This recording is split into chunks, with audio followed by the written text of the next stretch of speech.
Life holds endless paradox between pleasure and pain. The compassion of the divine orchestrated the mise en scène to maximize the potential for my learning. It requires such strength, and yet there's an endless fragility to it. Life itself is a gift. And if life is a gift, then everything that unfolds within a life also holds within it the gift of learning, of seeing, of unlearning, of relearning, of rethinking. Everything seems so separate and individual, and yet a myriad of intimacies.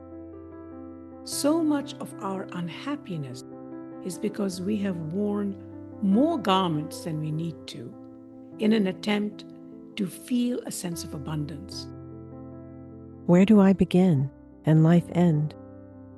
If we allow ourselves to just remove them, the greatest abundance is a kind of nakedness.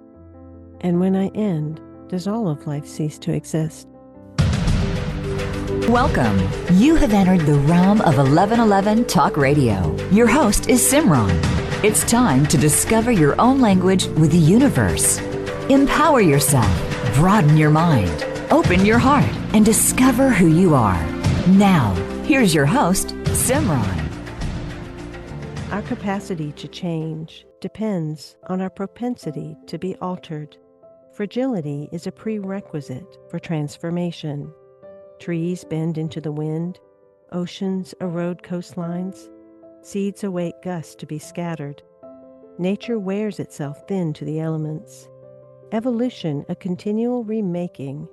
Nothing is stock still, unmoving even in death perpetual motion, a breaking down, a reabsorption. These are words from one of Lata books, of which there are many. Lata is a feminist historian, cultural critic, contemplative writer, filmmaker, and transmedia explorer. She has published on a broad range of issues, from feminism and colonialism to illness, spiritual philosophy, and contemporary politics. She was on the faculty of Women's Studies of the University of California, Davis, when a head injury in 1993 catapulted her into the world of illness and disability. This experience inaugurated a new phase of physical, intellectual, and spiritual transformation, deepening previous commitments to social justice in unanticipated ways. Between her films, her books, her poetry, her writings, and watching several YouTube videos where she was speaking, I felt as if I fell into a beautiful abyss of wisdom and knowledge, such humanity, and yet such mysticism. There was an interweaving of humanity and divinity that poured forth, and there was such a holding of space for where we are on the planet. She understands things in a different way, and although she has been an activist, she now understands also the interconnectedness and where our interference must begin and must end. Welcome, Latamani, to 1111 Talk Radio. It is a pleasure to have you here. It's wonderful to be here, Simran. Thank you for the invitation. I came across you after interviewing Arundhati Subramaniam on her book, Women Who Only Wear Themselves. And you were one of 4 profiles that were featured within that book. The profile struck me. Your words struck me. Your human experience, you must have had to go through to bring you to a place of being able to write some of the things that you've written or create some of the things that you have created. As Arundhati says, had to be one of the rudest and most catastrophic spiritual initiations. Could you talk about how some of these things really are humanity-wrenching experiences, but also illuminating spiritual initiations? What a beautiful question. I think it was indeed a rude awakening. I often say someone like me, very hard-headed, intellectual, political activist, would have literally had to be hit on the head for any kind of real transformation to be possible. I recall even today that moment when I realized that I was going to be hit. I was driving to work at UC Davis on an empty freeway, and suddenly I noticed the highway patrol cars in my rearview mirror, and intending to move out of their path, I inadvertently moved into the path of the man that they were chasing, and he was in a Pepsi Cola truck which he had stolen out of sheer desperation because of unemployment, poverty, and a sense that he had no future.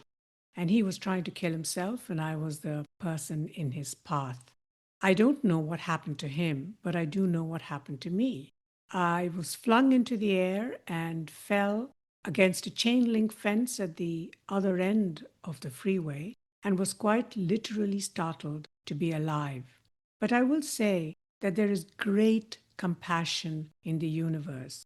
One of the things that happens when one is hit at such a velocity is that the brain slows down. It slows down so that you can see, as I did, every crack in the windshield appear seemingly in slow motion. Everything slowed down so that, to the extent possible, my body and my brain could integrate what was happening. On the one hand, it was quite literally an out-of-body experience. On the other, the compassion of the universe was present in appearing to slow things down so that I could cope with what was unfolding. And in that moment, I heard in my inner ear, although I wasn't even aware of such a thing as an inner ear at the time, that it was not time to go. There was much to be done.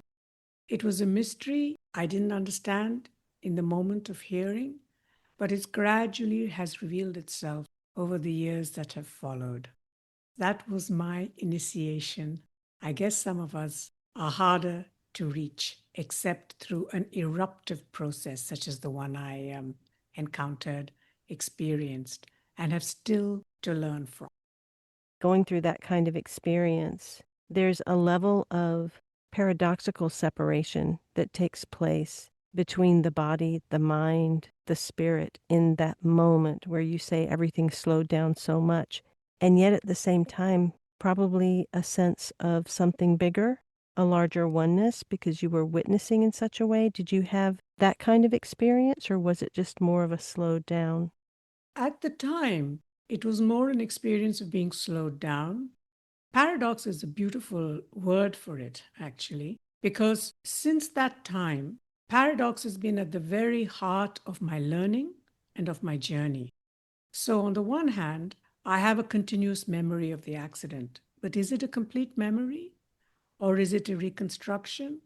Or is it just that fragment of infinity that I happen to remember and have now told it so many times that it feels true? I don't know. What happened to me after the accident was equally paradoxical. On the one hand, I had to retreat into the solitude of intense pain, disorientation, difficulty adding, subtracting, doing the most basic things. At the same time, not with any effort from myself, I found myself connected in a wordless way to everything and everyone around me, and at a level that I had never experienced before. The words that I had used in my political and intellectual life, solidarity, commitment to equality, the interconnectedness even between systems, social systems, cultural systems, nature and culture, all of those words continued to have potency and meaning, but I was experiencing them at a level that I had never imagined to be true. So even as I was withdrawn rather swiftly and abruptly from the flow of life, I was simultaneously inserted into the flow of infinity. And again, it's just a word to mark what I don't know. It's not a claim to have experienced something and therefore able to understand things other than other ordinary humans of whom I continue to be a part. Hmm. People are going through so many things right now. And what you experienced, I can't even imagine the experience in itself, much less the healing and the days, weeks, months, years afterward that have been applied toward that return or expansion, because I guess there's no return. But it does seem that when we have to be with the body. And unfortunately, many times that is through illness or pain or some sort of tragedy, that we notice a different hum in the world. We see things in a unique way. We pay more attention and become more present to simpler things. And we end up having a greater compassion for life that for some reason couldn't happen before that type of experience with the body. What did you find was the new relationship with your body and with life after this accident occurred? At the most fundamental level, I had written about the body a great deal. My dissertation was on the colonial debate on sati or widow burning in India. So the question of women's bodies, what has been done to them, what they're allowed to do, the constraints, the possibility, the unfairness, the injustice, all of that had preoccupied me. However, I had never fully inhabited my own body. I had resided primarily in mind. Mind is a beautiful instrument, but mind constantly shuttles between past, present, and future. The glory of the body is that it is only in the present, and therefore, in many ways, it is a very trusted witness. It witnesses effortlessly, especially if mind doesn't interfere in the witnessing by reacting to what it is seeing or what is unfolding. And because of the brain injury and the fact that my mind had completely slowed down to a very minimal presence, I was able to experience body consciousness and the body's extraordinary ability to be an unconditioned witness. These are all words I learned in the process of experiencing what I was experiencing. I did not have this language before, but the language emerged from the isness, if you like, the vibration and the vibrancy of the experience. I would like for you to speak to the word unconditioned as well as isness to give a better context as to what these two things mean to the mind that goes through life really believing in the identity that they are and the separation of their own story. Conditioning is inevitable. To be human is to be limited, to be specifiable as a consciousness or a subjectivity or a person who thinks in a certain way, who is located in space and time, in history and culture, etc. That said, conditioning is also the constraints put upon our perception by the understandings that prevail in a given time and space. And in a given time and space, physical suffering may be considered to be a tragedy. Loss of career may be considered to be a catastrophe.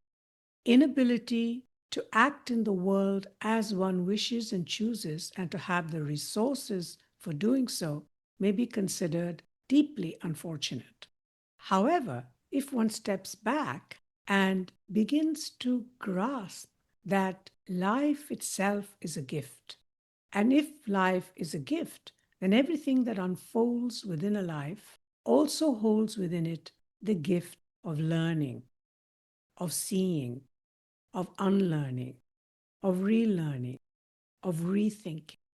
And one of the things that can happen in the process of a spiritual journey or a spiritual awakening or opening, whatever word we wish to use, is that one begins to realize that that which one had believed to be the whole picture turns out to be a fragment.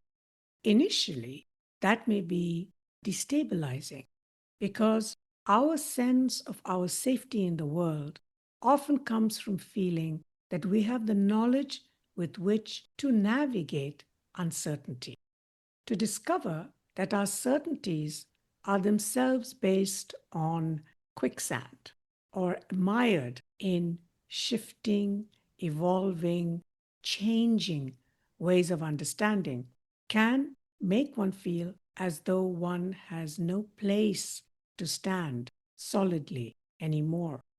However, if one is willing to fall headlong into the vertiginous sense of free fall, that comes from recognizing that this idea that the world simply is inert and is just before us, and we can capture it with knowing and knowledge.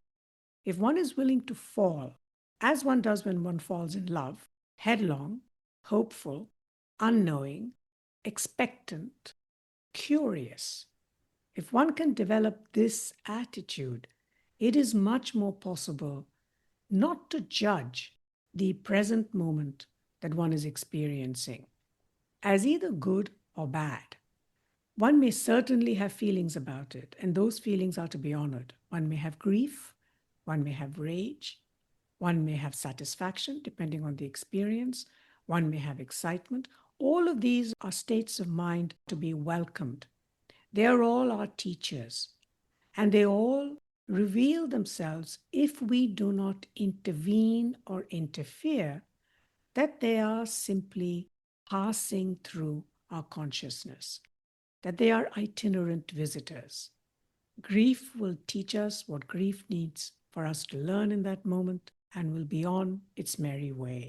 Because impermanence, constant evolution, and shifting, changing processes are what compose the universe and are what compose change as well as time.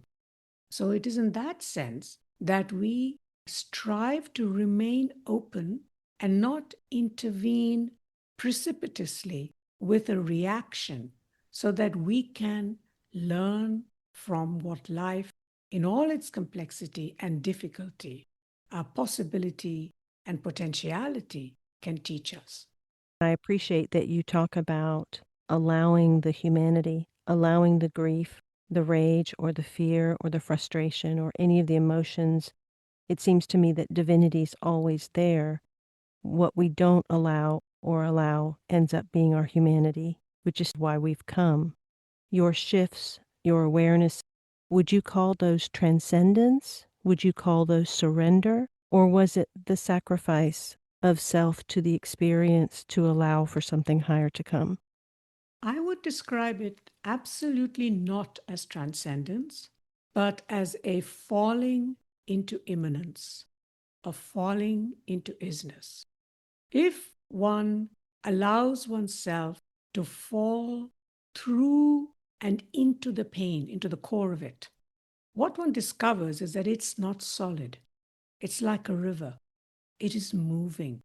When I tighten around the pain, it solidifies, it clings to me, it makes it more unbearable. What I learned in the process of recovering from the brain injury was what one might call a tantric approach, one that begins with the presumption and the truth that not only is all matter alive, but that the senses are a form of intelligence. So pain itself can become a teacher. Grief itself is a teacher. One doesn't hold on to it because it has taught one something, but one recognizes what it has come to teach. And what it has come to teach is a relaxed intimacy in our relationship to everything that surrounds us, an open curiosity to what life and phenomena and events and feelings and sensations can teach us, to begin to see the world in that sense as an invitational place. Our learning from the world is invitational. The world of spirit doesn't impose its teachings upon us. It invites us to consider it. And if we are open, then our experience can confirm a certain intuition that is being proposed to us, or our experience can require our initial understandings to refine themselves so that we can understand more deeply precisely the nature of that particular invitation. And yet we live in this world of form. So to then move within this space where people know you and the shifting sands are beneath your feet. We are sensuous beings inhabiting infinity, a continually evolving, multiply, and mutually constituted field of interrelations. Our senses compose our material experience. We apprehend the world through them.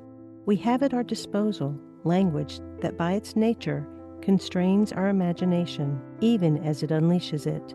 Any analytic effort can only trace some aspects of the manifold cause and effect interrelations that bear on the issue at hand. The omnipresent researcher, with mastery over her object of study, makes way for the modest explorer who is conscious of the rich specificity and partiality of her understanding. This is from Lata Myriad Intimacies that was conceived as an offering.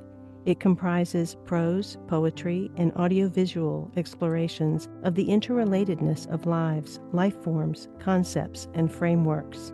Lata has a number of works. Besides Myriad Intimacies, she has also produced The Integral Nature of Things, Critical Reflections on the Present, Interleaves, Ruminations on Illness and Spiritual Life, Sacred Secular, Contemplative Cultural Critique, and more.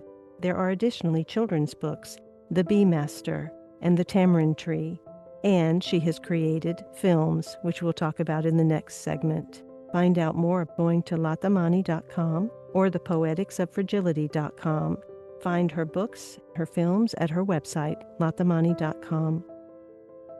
Join my Substack. My publication is Beyond the Illusion, and you can find it at iamsimran1111.substack.com. That link is in the bio description. You'll actually receive all of the 1111 magazine issues on audio as part of that, in addition to the weekly prompt, inquiry, contemplation, and meditation that I provide to all of the subscribers on the annual membership.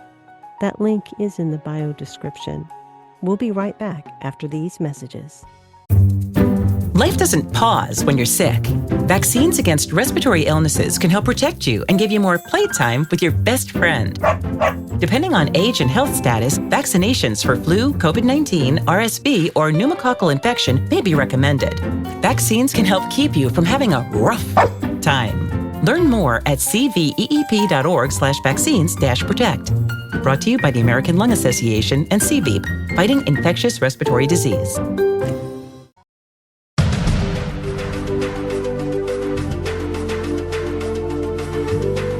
You are listening to 1111 Talk Radio. Simran is an award-winning author, publisher of 1111 Magazine, powerful speaker of wisdom, and a life mentor. Find out more at iamsimran.com. Now, back to 1111 Talk Radio. I really enjoy working individually with people. If you're looking for some additional support and guidance, and you really want to dive into the subtle, then there are quite a few options on my website at iamsimran.com that have to do with shadow work or manifestation if you want a more focused approach on a particular thing, as well as individual sessions around deciphering signs, symbols, and synchronicities, gaining a better understanding of how the universe is speaking to you, your particular dialect. That link is in the bio description. The Poetics of Fragility is a kaleidoscope exploration of the texture, vitality, and aesthetics of fragility. It interweaves stories of bodily frailty with optical vignettes of nature's delicacy to reclaim fragility as intrinsic to existence, not something to be bemoaned or overcome.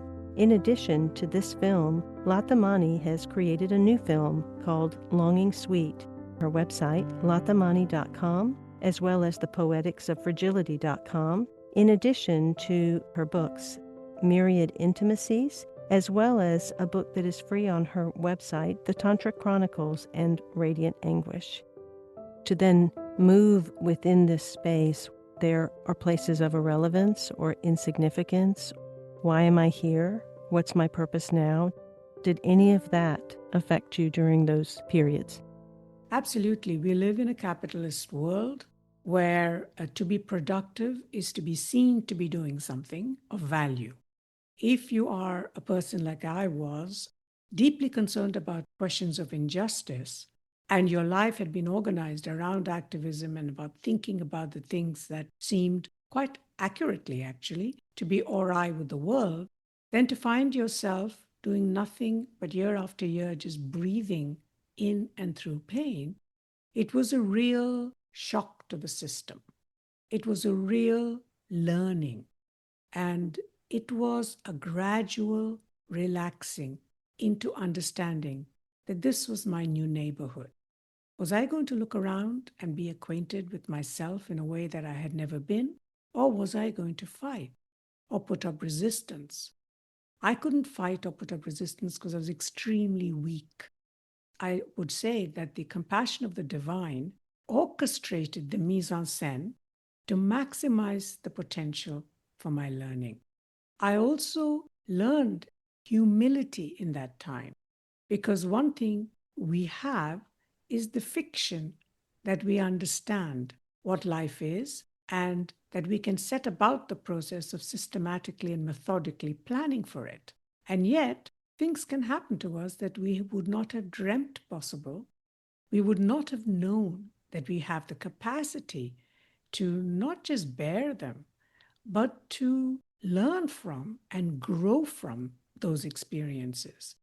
If one is open to noticing not just the intimacy of the world in which we live, in which we are deeply, deeply interconnected, but also the generosity of the world, if we just admit that as a principle into our consciousness, we will also see how we were held through our most difficult times, how the divine or spirit or whatever you wish to name this force that is the creator, that tends creation, and that has produced this beautiful, non-hierarchical, coherent, holy existence for us to revel in, for us to develop a reverence for, and for us to learn from.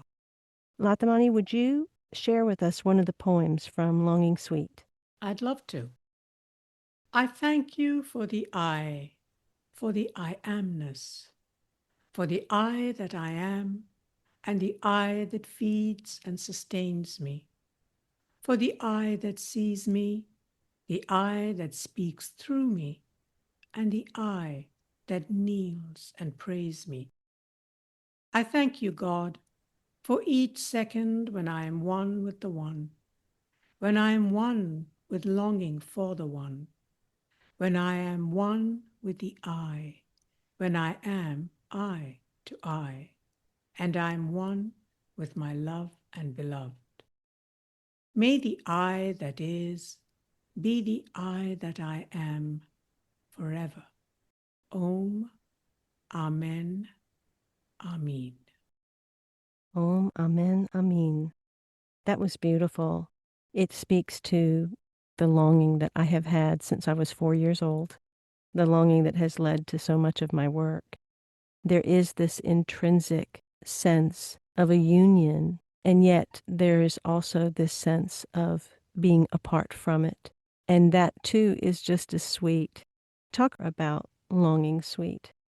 Longing Sweet traces the arc of a seeker from the moment, the eruptive moment when the divine arrived in my life. These are poems that I wrote during the period of spiritual awakening, if one could call it that. So it traces the arc of a seeker. It's not just my story. These are universal, ancient stories which each of us lives out in our own particular way and in our own specific lives. So there are 11 poems which trace the arc of a seeker from the moment of their spirit erupted, in my case, the Divine Mother erupted into my life, through the process of kind of destabilization until one begins to see the divine in all things and in all of nature. So this poem, the third poem in the sequence, is that moment when you have accepted what has erupted into your life, you're slowly beginning to settle into it, and you begin to see the very early moments of the dance of the capital I and the lowercase I.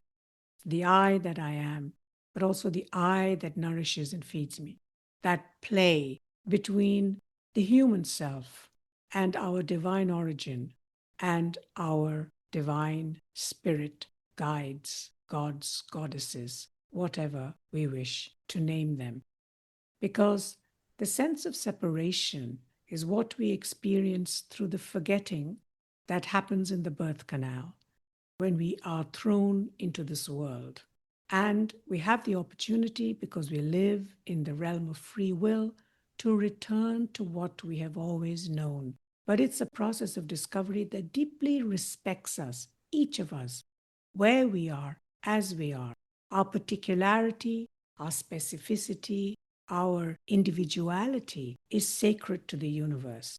Even as we are learning how to see ourselves in all things, we are also being taught how to honor the particularity of our individual lives and journeys. So that is what the film is. The poems are read by a number of people in order to incorporate the fact that this is ultimately not an individual journey. It is nature expressing itself. Visual work and transmedia work is with the Argentine filmmaker Nicolas Grandi.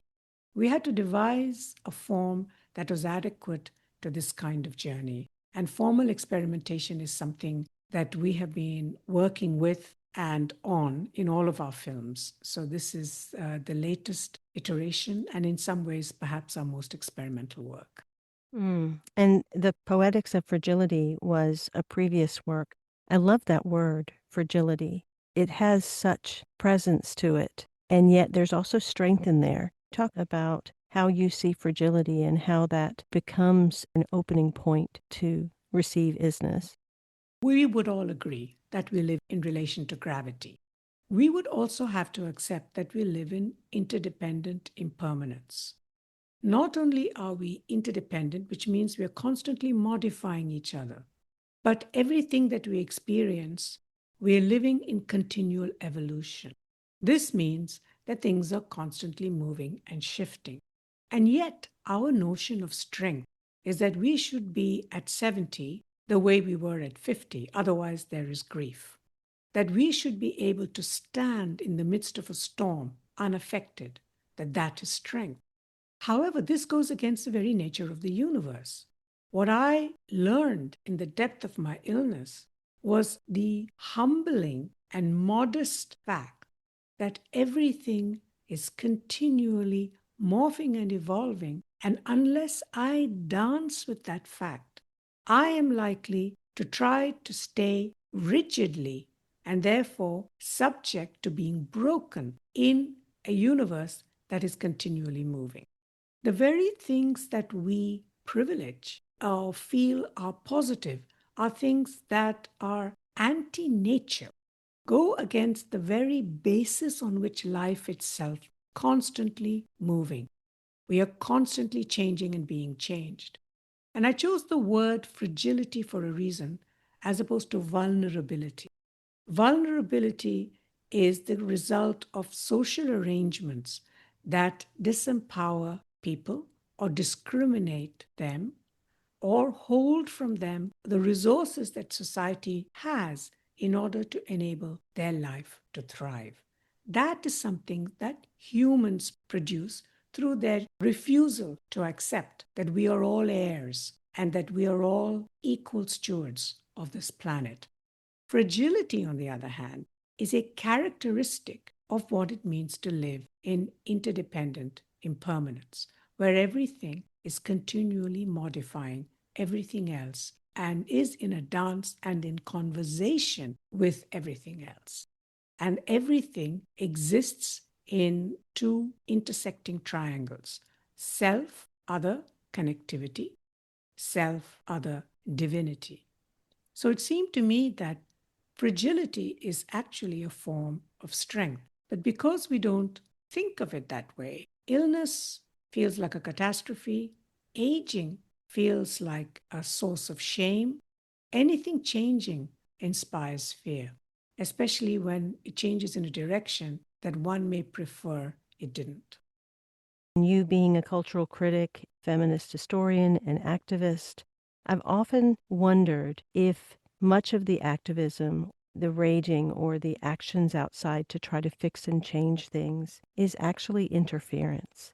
Where is that fine line between this fragility that you speak of allowing things to be, allowing that divinity set of triangles to take over versus what we as humans think is our purpose and what we must do? That's a very beautiful question. We have been given free will for a reason. It is so that we can use human life in order to discover how to make free will dance with divine will. If creation is non-hierarchical polyexistence, many forms of life, none of which are imagined and created by the divine with hierarchy in mind. If this is the case, then when we take birth and we slowly discover our nature, because as you know, there are, at least within the Hindu-Buddhist tradition, 4 paths. The path of action, which is karma, karma yoga, the path of devotion, which is bhakti yoga, the path of knowledge, which is jnana yoga, and the path of feeling and sensation, which is tantra yoga. Now, these 4 paths, they're not either or. They're all in a loving, mutually supportive relationship with each other. And any of us, regardless of our inclination, is drawing on all 4 in the course of our work. There are those who have come specifically to heal a divided and broken world. And the work that they do has the potential to be sacred and liberatory. What can happen, which can throw the activist off their path, is that they feel so responsible for all of the problems in the world that their capacity to dance with what they're able to achieve and what they're not able to achieve because of the obdurate nature of some of our problems, social, political problems, of the greed that it manifests, and the power and control vested in the few. The grief that that produces can make the activist either surrender more deeply to the complexity and difficulty and the modesty of human existence, or it can make them very, very hard, grief-stricken, upset, and rageful. This is why working with the ego is so important, regardless of the work that we're given to do. We haven't come here to transcend or ignore the world as it is. We have come here to discover what is our part in honoring reverentially non-hierarchical polyexistence. For some, that might mean breathing, meditating, and even not being in any particular contact with the world because their work is energy work. For others, it might mean being in the trenches. But regardless of whether you are an ascetic, tucked away somewhere out of sight, or you are a very well-known activist, the confrontation with ego and the unconditioning of the ways in which we think about what it means to act in the world, those processes are similar because both are human dilemmas. They're just being confronted in 2 different locations. It's a very complex question, the one you asked. Intuitively, I've always felt one person can change the world. Every one person can change the world. And it is that going within that has to occur first to determine and discern where the actions, where the words, where the quote-unquote purpose is coming from, and whether it is the small I or the large I, whether it is the mask or the shadow. This beautiful book that you have as an ebook downloadable on your website, latamani.com, that was received and compiled with Ruth Frankenberg, titled The Tantra Chronicles, in the beginning chapter from Devi Amma. Tantra is in urgent need of being restored to human consciousness. When I speak of restoring Tantra to human consciousness, then I am speaking of restoring humans. Can you expound on that? Tantra is so misunderstood. This whole writing felt so pure to me, and it is the medicine that I feel like right now we need. There is a restoration that our humanity seems to need at this time because we're so outward, we're so mind-oriented and distracted. I think that Devi in that teaching was addressing a core issue that leads us to our alienated relationship to nature. The rest of nature is as the Creator intended. It is humans who have forgotten their place as one among a billion other species, microbes, and forms of existence in nature. We have forgotten our place in nature. So Tantra, in a sense, only needs to be restored to human consciousness. Tantra, that is to say, the integrity of matter, the fact that all matter is alive, the fact that all matter is created, the fact that all beings live in the glory of the Creator's extraordinary imagination and creation, and they live as equals. We, as the human species, have forgotten it. So it is we who need to be reminded of the truth of Tantra. It is we who need to be led by the hand to be able to recognize the facts that already prevail. It is often thought that nature is simply inert. It's no longer that way, but in post-Enlightenment thinking, it was as though nature was inert, humans had a special gift of consciousness, and they could mold matter for the benefit of humans. And now today we know that that is not true, that nature is alive and intelligent. We have understood intelligence as humans in very narrow ways, and this becomes very important as we move into the age of AI, for example, and that we need to awaken to our deep intimacy with everything that exists, not just on this planet, but the rest of the cosmos as well. And that nature is continually speaking to us. We instinctively know that, which is why going out in nature can be so profoundly healing. We may not know the language of the waves, of the ocean, but we feel its energetic impress upon our consciousness, upon our agitated minds. We may not understand very much about the consciousness of a tree, but when we are out in nature or in the woods, we're able to breathe more deeply. We're able to be much more in our bodies. We're able to connect much more easily to Earth and to feel her heartbeat in our footprint. What Devi is explaining there is that it is not that the world is broken. It is that our perception of the world is in need of healing. Later in this text, you also iterate Tantra is isness. These 5 speakers that you and Ruth received and compiled, Devi Amma, Lord Shiva, Lord Jesus, Lord Mary, and Mama Moon, are helping us to remember we are this isness, and that the primary purpose is really to come back into that interconnection as who we are. Yes?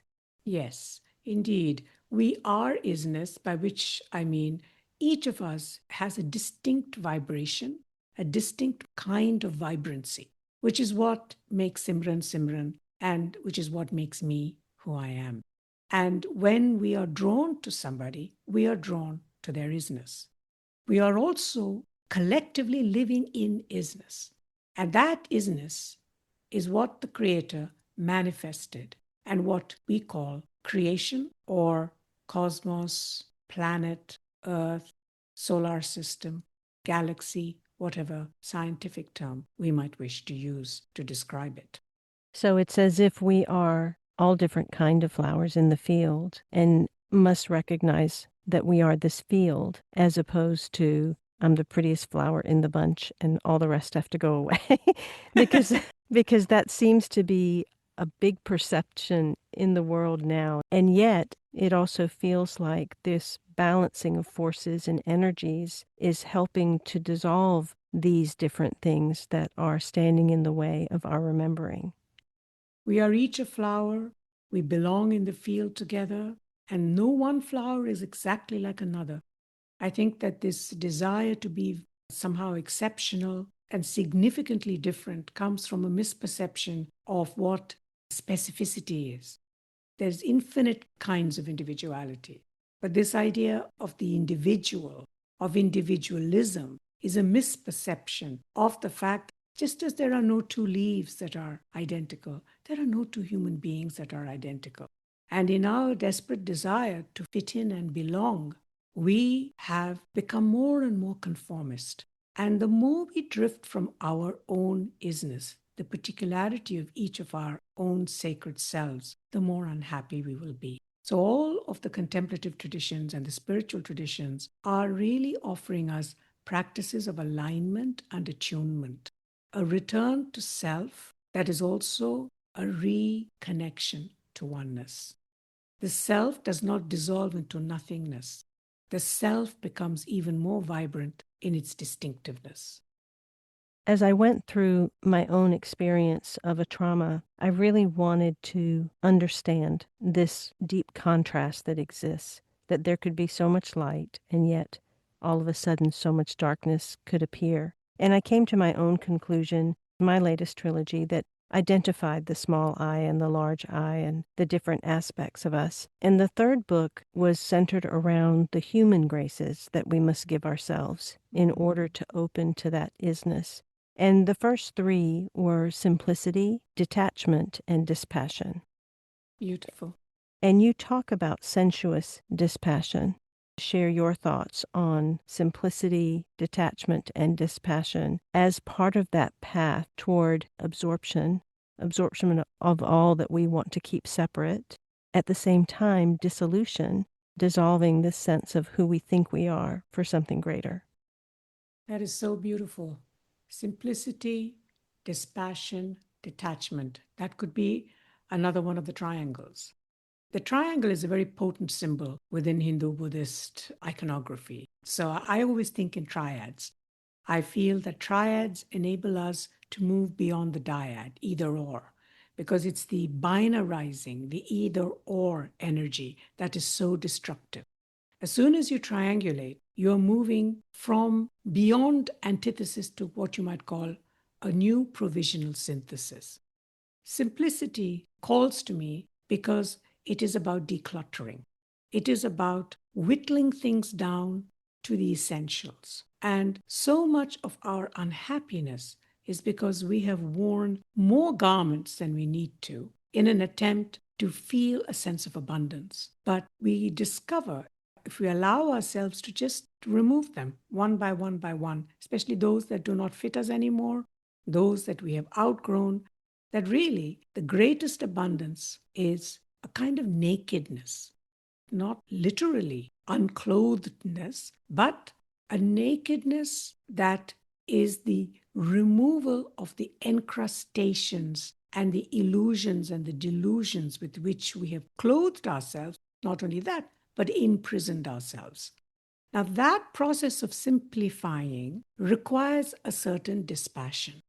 Dispassion is being very present in all our feelings, in all our emotions, but in a way that practices detachment, that is not invested in a particular outcome, that approaches a situation or a problem or a challenge with curiosity as opposed to fear.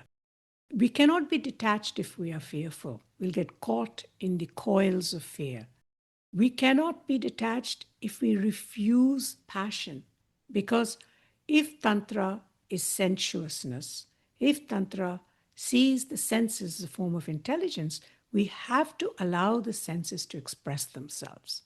When we allow the senses to express that intelligence in tandem with simplicity and detachment, then we are able to let go of what no longer serves us, and we are able to open to what can come in its wake, to how the very things that have troubled us may also contain within them the wisdoms that can save us, and some things we may simply let fall away so that we can move forward with a greater lightness of being. Instead of our base human nature, which is to swing between polarities, the polarity that we truly need to allow ourselves is that of paradox and curiosity, passion, dispassion, attachment, detachment. We really have come here to know the humanity of all of that, but then to swing away from it and be the witness of it and allow that to be fully experienced and absorbed is that open doorway toward the essence of divinity. Absolutely. It's about divinizing the human And it's also about humanizing the divine, which is not to say that the divine is human, but there are so many censorious ideas about what divinity is. There are so many ways in which it seems as though God exists to punish. We attribute to God a power that God does not have. At the same time, all of us, even the secular among us, will say, if there is a God, why is there suffering? Which implies that even to the secularist, God is someone with whom goodness is associated.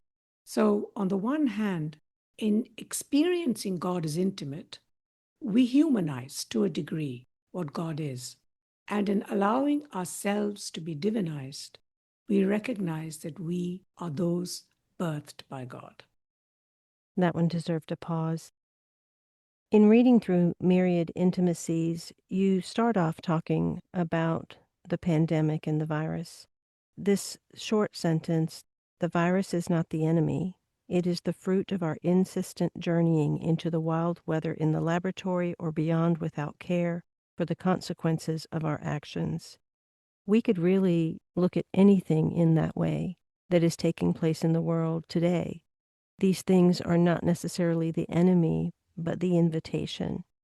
Can you share how to develop that level of intimacy, particularly with the hard things that are showing up outside?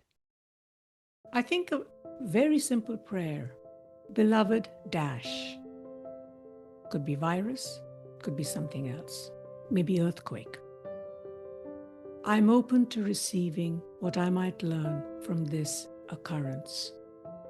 I'm open to unlearning what I must in order to hear and heed this particular call. And if we can pair it up with another prayer that was given to me, because it seems frightening to pray in that way, it could be to some. If you could pair it with another prayer that was given to me about 15 years ago, but which I feel has assumed a certain resonance in the presence. And that prayer is, we are here, we are strong, we belong to existence, to all of creation. May we know this in our hearts and be free. We are here, we are strong, we belong to existence, to all of creation. May we know this in our hearts and be free. I feel between the two, where you open yourself to everything as a potential teaching or a potential teacher, and about what would depend on whatever it is that we are bowing before in the hopes of understanding and growing and evolving, with the warmth of the second prayer, where belonging doesn't have anything to do with the world of humans and how we see people, events, and relationships, but that you always already belong in creation. And if we could know that in our hearts, we could be free to explore, investigate. We could have fearless curiosity and cognitive freefall, making way for new understanding and greater joy. Within Myriad Intimacies, you talk about how the sacred is intrinsic and that the world is intrinsically worthy of respect and reverence. It seems like sometimes there's just too many words. There's certainly a lot of noise out there. There's so many people talking. There's continuous information thrown at us. The value of silence appears to sometimes be lost. The value of timeless presence sometimes feels as if it's disappearing amidst that cacophony of noise. How have you seen language to be both the thing that limits as well as the thing that expands where we go? You are such a virtuoso of language and word and sentiment. In many of your writings, what I felt were these deep pauses, these inhales, and moments of stopping to take in what was there. You know, the greatest gift of the brain injury was the deep silence of mind. I literally had no thoughts. I might look at my feet and think, there's my foot. It was as simple as that. So the value, the fecund potentiality of silence was something given to me as an experience, and it was so deeply healing that it almost felt sacrilegious when I was able to think again. Because all of a sudden, I felt that I was at Grand Central Station and there were 110 trains coming in at the same time. And I was like, oh, no, this can't be true. Can I please have the gift of silence? And then I learned what everybody learns, which is that silence is the fundament. And if we can have the discipline, and by discipline, I simply mean remembrance of what is true. If we can have the discipline to allow words to come to the surface of consciousness when they must, and not to speak when there's no need, we can also speak in silence, speak with silence, speak of silence, and speak to silence, with or without words. A praise song is not a privileging, but a reclamation, a reckoning, a cri de coeur, a primal scream, an observing, and honoring the hues, the tones, the bhava, the melody, the rasa, the aria, the plainchant, the ragas of states of mind. Such particulars compose the music of experience. To reject, pay no heed to them, would neglect, deflect our humanness. To open, on the other hand, to the gifts that our own undoings bring, is to stay the course with grace and grit, to activate the alchemist. Explore the vast library of creation that Latamani has on her website, latamani.com. You can find that in the bio description below. Check out both of her films, The Poetics of Fragility at thepoeticsoffragility.com, as well as the new film, Longing Sweet, and most definitely download the Tantra Chronicles, which are on her website. And if you want to be stilled into silence, then get your copy of Myriad Intimacies. Thank you, Latamani, for being on 1111 Talk Radio, for bringing your beautiful presence and the richness of your words that have not only entered our ears and our minds, but have deeply embedded themselves inside of ourselves and our bodies. Thank you for your work. Thank you so much for spending time. If you're looking for some additional support and guidance, and you really want to dive into the subtle, then there are quite a few options on my website at IamSimran.com that have to do with shadow work or manifestation if you want a more focused approach on a particular thing, as well as individual sessions around deciphering signs, symbols, and synchronicities, gaining a better understanding of how the universe is speaking to you, your particular dialect. That link is in the bio description. Until next week, I am Simran, in love, of love, with love, and as love. Be well.